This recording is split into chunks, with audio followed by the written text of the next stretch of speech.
Saya mempelajari modul 1 selama kurang lebih 3 bulan, dimulai dari bulan Oktober, November, dan Desember selama 3 bulan. Dalam waktu 3 bulan itu menguasai modul 1, 1.1, 1.2 sampai 1.4, 3 bulan lamanya, dan akan diterapkan di kelas terutama, dan kemudian dalam hasil nyata ditularkan kepada rekan-rekan teman sejawat dalam satu sekolah. Budaya positif ini itu aksi saya di kelas itu seperti apa, makanya kok saya tuh masih seperti apa. Makanya Bu, semester 2 masuk pertama kali saya masuk langsung membuat yang namanya kesepakatan kelas ya.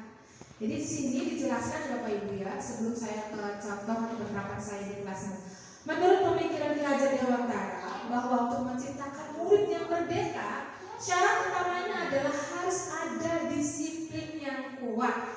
Disiplin yang dimaksud di sini adalah disiplin diri yang memiliki motivasi internal pada siswa tersebut. Ya Bu, Pak.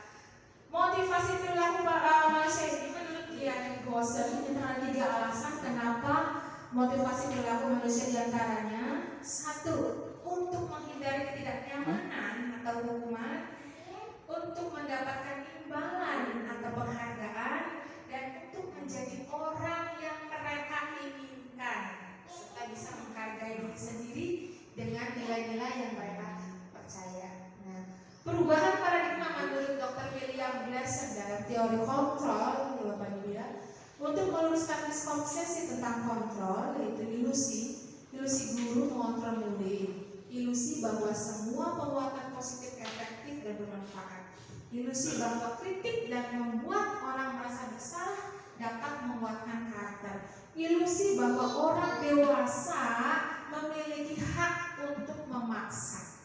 Benar begitu Bapak Ibu? Benar ya, biasanya bahwa orang dewasa itu biasanya memiliki hak untuk memaksa, apalagi guru terhadap siswanya. Menurut Gosser, keyakinan kelas ini harus kita buat Bapak Ibu ya, untuk menghindari yang namanya hukuman yang tadi ya. Keyakinan kelas ini menurut Gosser itu suatu keyakinan yang akan lebih memotivasi seseorang dari dalam, atau memotivasi secara intrinsik anak akan tergerak dan bersemangat untuk menjalankan keyakinannya daripada hanya sekedar mengikuti peraturan. Peraturan sudah ada tata tertibnya, tercatat secara umum ya Bapak Ibu ya. Nah, dalam keyakinan kelas ini nanti pembentukannya bersifat abstrak Bapak Ibu ya. Pernyataannya berupa universal di kelas itu ya. Bentuknya positif, bentuknya harus positif, tidak berlaku untuk hukuman fisik ya Bu. Keyakinan kelas ini tidak terlalu banyak agar mudah diingat dan dipahami oleh semua warga kelas. Keyakinan kelas ini sebaiknya dapat diterapkan di kelas.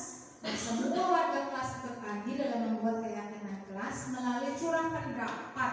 Nah, di semester awal 2 itu saya masuk langsung membuat keyakinan kelas atau kesepakatan kelas. Coba mengilas balik ke semester 1 anak-anak, Ibu tidak mau setiap Ibu masuk pelajaran matematika 1-2 orang bolak-balik, 1 orang bisa 3 bolak-balik keluar masuk hanya dengan alasan ke air ya, Ibu tidak mau. Maka kita buat kesepakatan kelas ya. Kemudian apa, anak-anak diperbolehkan untuk mencurahkan pendapat, menyampaikan ide? Iya, silakan kamu sampaikan idenya. Ada yang kamu jadi tidak boleh menyimpan makanan di dalam gedung. Oke, nih ya. Kamu jadi tidak boleh makan jero kelas. Oke. Jadi mereka membuat kesepakatan mereka sendiri. Terus kemudian apabila dilanggar bagaimana? Apabila dilanggar konsekuensinya 1, tidak boleh memberikan hukuman fisik. Ya, itu ya. 1, kelas harus dalam keadaan bersih. Jadi sadar diri, kalau kamu melanggar harus mengambil sampah. Sampah harus bersih Bu. Sekarang sudah. Peringatan yang kedua, apa maunya? Ibu meja pada nanti jadi beresin, dibersihin, dipolisin, dihukum. Boleh. Itu kamu yang membuat sendiri. Mereka yang mengajukan kesepakatan, mereka sendiri yang mengajukan hukuman. Ya. Jadi itu yang namanya keyakinan kelas. Akhirnya saya buat awas ini yang harus sepakati bersama. Iya, alhamdulillah. 1, 2 menunjukkan perubahan. Yang namanya berubah kan tidak sekaligus ya Bapak Ibu ya. Butuh proses, butuh bertahap. Ya. Lanjut. Nah, kebutuhan dasar manusia.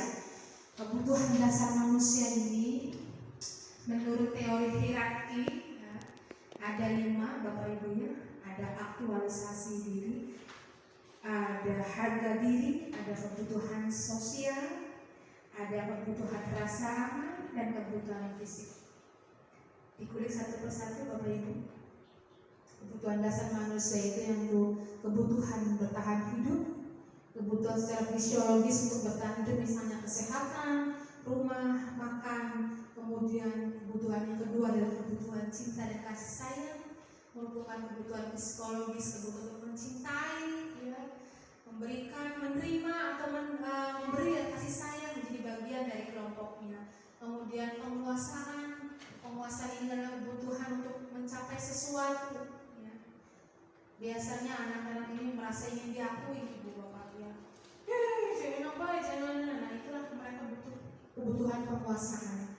Dari 5 kebutuhan ini adalah 5 kebutuhan yang ada di kelas, termasuk kita juga. Nah, karena ini adalah mementingkan siswa, ya, mementingkan murid, ya, maka kebutuhan ini, kebutuhan dasar manusia pada siswa ini harus kita penuhi, Bapak Ibu. Harus kita penuhi. Karena rumah kedua bagi mereka adalah sekolah, dan secara otomatis kita sebagai orang tuanya harus bisa memenuhi kebutuhan 5 dasar tersebut, Bapak Ibu ya.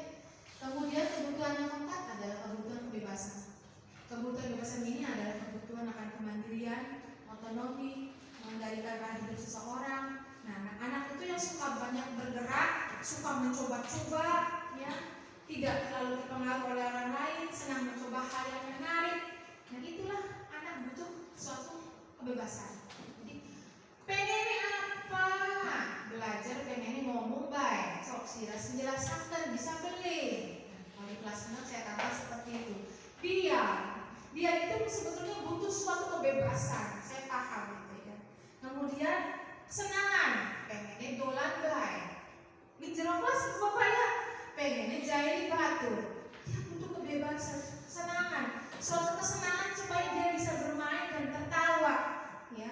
Nah biasanya anak-anak itu ingin menikmati apa yang dilakukannya, ya. 5 kebutuhan dasar ini harus kita penuhi di kelas kita masing-masing Bapak Ibu ya. Bocah kesenangan jualan kolbe aja dikebuk, nggak usah dikebuk. Padahal dia terus mendasarkan ada bocah kesembuhan. Padahal udah apa-apa. Ya. Padahal dia mendasarkan bocah gue sedih. Ya. Coba Bapak Ibu di kelas ini oke. Ribut banget di parkir. Anak-anak. Wajib. Padahal cubit di cewek orang. Nah itu yang pendekatan yang saya lakukan di kelas, pendekatannya tentang kebutuhan dasar, tentang kebebasan kesenangan. Nah ini agak lama ini Pak Juli. Modul 1.4 ini membutuhkan waktu 1,5 bulan gitu. Posisi kontrol. Nah Bapak Ibu guru, nah ini adalah posisi kontrol guru kita ya di kelas. Ya. Kita ini termasuk ke dalam posisi kontrol yang seperti apa? Apakah sebagai penghukum, ataukah sebagai pembuat orang merasa bersalah, atau sebagai teman, guru dengan siswa sebagai teman, atau sebagai monitor atau pemantau, atau sebagai guru, sebagai manajer. Nah, posisi kontrol ini adalah suatu posisi di mana satu, kalau kita sebagai penghukum, ibu ya bapak ya, kalau guru sebagai penghukum, orang yang menjalankan posisi penghukum ini senantiasa mengatakan bahwa sekolah memerlukan sistem agar dapat menekan siswa. Jelas ya. Berpakaian rapi harus. Kemudian pada suatu saat dia tidak rapi, kita arahkan. Ya. Kemudian harusnya pakai sepatu, tidak pakai sepatu lalu lantas kita hukum. Bisa seperti itu. Itu namanya kontrol, posisi kontrol penghukum. Apa-apa serba dihukum. Ini Pak Bapak Ibu ya. beli hafal, surat kian, ngaji kian, pokoknya ada di jero kelas. Itu namanya posisi guru sebagai penghukum. Contoh. Kemudian membuat orang merasa bersalah. Nah, pada posisi ini akan menggunakan keheningan yang membuat orang lain merasa tidak nyaman atau rendah diri. Nah, aja kayak Agus, kaca. Nah, kata-kata aja kayak Agus membuat Agus merasa rendah diri. Di sini batu. Ya, aja kayak Agus, aja kayak Wadi. Nah, kapan kau? Coba kau. Dan dia kan, dia kan. Nah, kata-kata seperti itu bisa merendahkan yang membuat kesalahan. Kemudian teman, ada baiknya guru sebagai teman kalau di kelas 1, 2, 3 ya. Karena dengan berteman dengan anak yang lebih kelas rendah, itu mereka merasa dekat dengan orang tuanya. Tetapi ya, posisi teman ini bisa menjadi posisi yang positif, hubungan yang positif atau negatif yang terjalin antara guru dan siswa. Positifnya bisa menjadi lebih dekat, negatifnya bisa diremehkan oleh siswa. Ya Bapak Ibu ya. Kemudian posisi kontrol terhadap pada keempat yaitu monitor atau memantau. Nah, guru mengawasi atau memantau atas perilaku siswa yang kita awasi berdasarkan peraturan konsekuensi. Nah, mantau bancang kalian apa kan sih? Oh, kalian konon. Jadi dia sukanya begini kita pantau. Kalau sudah keterlaluan baru kita berikan peringatan. Kalau masih melakukan hal yang sama, konsekuensinya harus sesuai dengan aturan yang berlaku. Ya. Kemudian posisi kontrol yang kelima, manajer. Manajer ini membuat guru dan siswa berbuat sesuatu bersama, mempersilahkan siswa mempertanggungjawabkan perilakunya dan mendukung solusi atas permasalahannya. Dua anak masalah, bully baik batur, panggil, kamu kenapa? Ada masalah dengan temanmu? Oh rajin, si baturnya nangis. Aku dipuji orang kolok diwadani ini itu. Terus masalahnya apa? Gak ada masalah. Nah, antara guru dan siswa mencari solusi.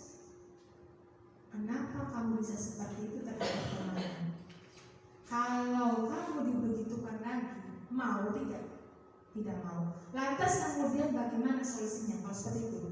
Jadi si anak memikirkan sendiri permasalahannya, kemudian kita cari solusinya antara guru dan siswa. Itu posisi manajer. Jadi yang lebih baik yang mana Bapak Ibu? Posisi yang mana untuk guru? Ada beda biasanya. Lanjut. Nah, ini namanya segitiga restitusi. Apabila suatu permasalahan itu terjadi, Bapak Ibu ya, maka kita sebut yang namanya segitiga restitusi. Apa sih restitusi itu Bapak Ibu? Restitusi itu adalah proses menciptakan kondisi bagi siswa untuk memperbaiki kesalahan mereka sehingga mereka bisa kembali pada kelompoknya dengan karakter yang lebih kuat. Jadi kalau ada suatu kesalahan pada siswa, jangan selalu di blow up, kemudian dibanding-bandingkan sehingga mengeluarkan kata-kata yang pedas, membuat anak trauma dan merasa rendah diri. Nah, seperti itulah harus dibutuhkan yang namanya restitusi. Suatu pemecahan masalah, bagaimana mengatasi masalah tanpa masalah. Cari pegadai dan pegadaian. Nah, dalam segitiga restitusi ada apa saja sih? Maksud dari restitusi itu ada apa saja sih? Restitusi itu bukan untuk menebus kesalahan, namun untuk belajar dari kesalahan. Learn from mistake, belajar dari kesalahan. Kemudian restitusi itu bisa memperbaiki suatu hubungan antar siswa, hubungan siswa antar guru ya, dengan guru. Kemudian restitusi itu adalah apa?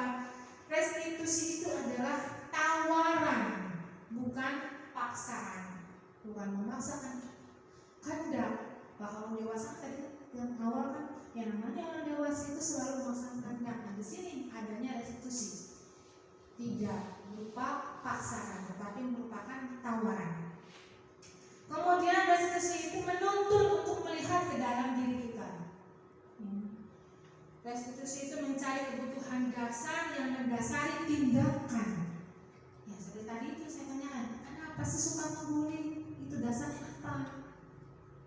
Dibentuk suatu pertanyaan, menggali. Kemudian restitusi diri adalah cara yang paling baik. Ya, cara yang paling baik itu terjadinya suatu komunikasi, Bapak Ibu. Kemudian fokus pada karakter, bukan tindakan. Kemudian restitusi itu menguatkan, jelas menguatkan, karena dia akan tahu letak kesalahan dia ada di mana, dan hal tersebut harus diperbaiki seperti apa namanya. Kemudian fokus pada solusi, betul ya. Restitusi juga mengembalikan siswa yang berbuat salah. Namanya dari segitiga restitusi, Bapak Ibu ya. Nah, intisarinya, intisari kesimpulan dari semua itu, dari modul 1.1 sampai 1.4 ada seorang guru, penggeraknya dihapus lah, seorang guru umum saja ya. Seorang guru itu harus mampu merubah kerangka berpikir dari menuntut menjadi menuntut, dari penghukum menjadi manajer, dari peraturan yang baku menjadi keyakinan, dari hukuman menjadi suatu restitusi atau pemecahan solusi, sehingga dapat menciptakan sekolah, kelas yang nyaman bagi siswa dan dapat mewujudkan profil pelajar Pancasila yang 6 tadi, Bapak Ibu ya, sesuai dengan tujuan pendidikan nasional tentunya. Demikian pemaparan hasil belajar saya selama 3 bulan, Bapak Ibu. Kurang lebihnya saya mohon maaf. Terima kasih atas perhatiannya. Assalamualaikum warahmatullahi wabarakatuh. Barangkali ada yang untuk Bu Mus ya. Barangkali saya sebagai sharing, kalau yang seminar kan ada satu sedikitnya. Oke. Yang pertama, Assalamualaikum warahmatullahi wabarakatuh. Waalaikumsalam. Alhamdulillah. Yang pertama, Bapak dan Ibu, kita perjelas dulu bahwa tujuan dari pemerintah itu ingin satu menciptakan sekolah yang maju, perubahan dari paradigma dulu, sehingga muncullah kebijakan dengan adanya guru penggerak. Dan alhamdulillah melalui satu proses Mus ini sudah masuk ke calon. Sebab untuk masuk ke calon saja kan tidak mudah, mesti berbagai macam yang harus ditempuh. Setelah masuk ke dalam calon, proses dalam pembentukan guru penggerak, dan akhirnya nanti bukan hanya di SD SOG saja, di Bungus ini diharapkan, dan kalau melihat dari berita-berita itu bahwa guru penggerak itu nanti akan dari semua SD akan berlanjut kemudian. Dan ini ada nanti dengan kurikulum, Bapak Ibu ya, kurikulum yang akan datang itu kurikulumnya nanti cuman ada orang-orang pesimis ini Pak ganti menteri dan kurikulum gitu ya. Tapi selagi itu baik, kenapa enggak kita ikuti saja. Sebab tujuannya semua ini, tujuannya ini